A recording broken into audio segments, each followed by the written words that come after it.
Hi friends, అందరికీ నమస్కారం. Friends, ఆ ఒక్క తప్పు కనుక చేయకపోతే ఈ పార్టీకే తమిళనాడు సీఎంగా విజయ్ ప్రమాణ స్వీకారోత్సవం పూర్తయిపోయి ఉండదని చెప్తున్నారు. అసలు ఏం జరిగింది, ఏంటి వివరాలు తెలుసుకుందాం. వీడియో పూర్తిగా చూడండి, అలాగే తప్పకుండా లైక్ చేయండి. మరిన్ని అప్డేట్స్ కోసం ఛానల్ని సబ్స్క్రైబ్ చేసుకోండి. వివరాల్లోకి వెళ్ళిపోదాం. ఆ ఒక్క తప్పు చేయకపోతే విజయ్ సీఎం అయ్యేవారు. తమిళ రాజకీయాలు ఇప్పుడు రసవత్తరంగా సాగుతున్నాయి. సింగిల్ లార్జెస్ట్ పార్టీగా అవతరించిన విజయ్ టీవీకే పార్టీకి అధికారం ఆమడ దూరంలో ఉంది. విజయ్ రాజకీయాలకు కొత్త కావడం, అనుభవం ఉన్న నాయకుల మద్దతు లేకపోవడంతో విజయ్ తమిళనాడులో అధికారాన్ని చేజిక్కించుకోలేకపోయినట్లు రాజకీయ విశ్లేషకులు చెప్తున్నారు.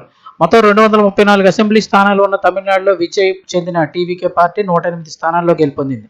ఇందులో విజయ్ 2 స్థానాల నుంచి పోటీ చేశారు కాబట్టి ఒక స్థానం వదులుకున్న తర్వాత టీవీకేకు 107 స్థానాల బలమైతే ఉండడం జరిగింది. మరి మ్యాజిక్ ఫిగర్ సాధించాలంటే విజయ్కి మరో 11 మంది ఎమ్మెల్యేల మద్దతు అవసరం. 5 కాంగ్రెస్ ఎమ్మెల్యేల మద్దతు ఇచ్చిన మ్యాజిక్ ఫిగర్కి 118కి కన్నా దూరంగా 112 వద్ద మెజారిటీ ఆగిపోతుంది. మెజారిటీ కోసం మళ్ళీ ఇంకా 6 ఎమ్మెల్యేల అవసరమైతే ఉంది. ఇదిలా ఉంటే ఈ అంకెల రాజకీయాలు ఇలా కొనసాగుతుంటే పరిణామాలు వేగంగా మారిపోతున్నాయి. డిఎంకే, అన్నా డిఎంకేలు కలిసి ప్రభుత్వాన్ని ఏర్పాటు చేస్తున్నాయన్న వాదన కూడా వినిపిస్తోంది. ఈ మొత్తం ఎపిసోడ్లో విజయ్ అనుభవలేమి స్పష్టంగా కనిపిస్తుందని రాజకీయ విశ్లేషకులు చెప్తున్నారు. ఈ మొత్తం వ్యవహారంలో విజయ్ గవర్నర్కు ప్రభుత్వాన్ని ఏర్పాటు చేసేందుకు అనుమతి కోరుతూ సమర్పించిన లేఖే దీనికి కారణం అంటున్నారు.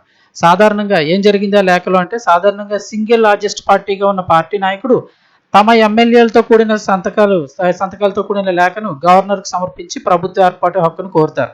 అంటే తమ ఎమ్మెల్యేలతో మాత్రం ఉన్న సంతకాలతో ఉన్న లేఖని దీనికి గవర్నర్ అనుమతించిన తర్వాత అసెంబ్లీలో మెజారిటీ నిరూపించుకోవాలని చెప్తారు.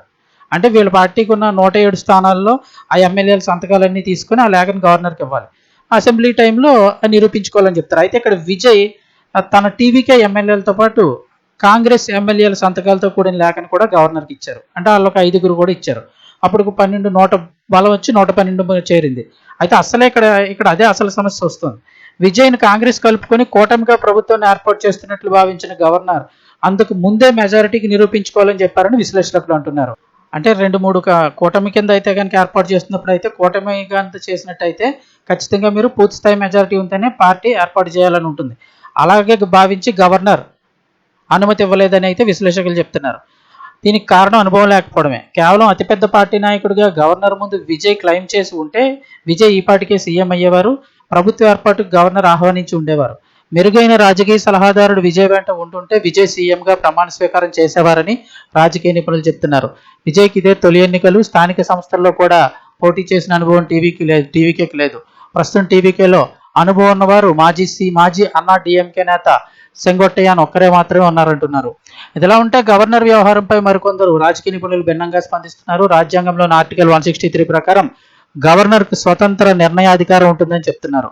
సర్కారియా కమిషన్ సిఫార్సుల ప్రకారం ముందుగా ప్రీపోల్ కూటమి, ఆ తర్వాత అతిపెద్ద పార్టీకి అవకాశం ఇవ్వచ్చని చెప్తున్నారు. ఇదే సమయంలో అతిపెద్ద పార్టీగా ఉన్న టీవీకేను ప్రభుత్వ ఏర్పాటుకు గవర్నర్ ఆహ్వానించి ఉండాల్సిందని మరికొందరు అభిప్రాయపడుతున్నారు. చూద్దాం మరి ఏం జరుగుతుందనేది.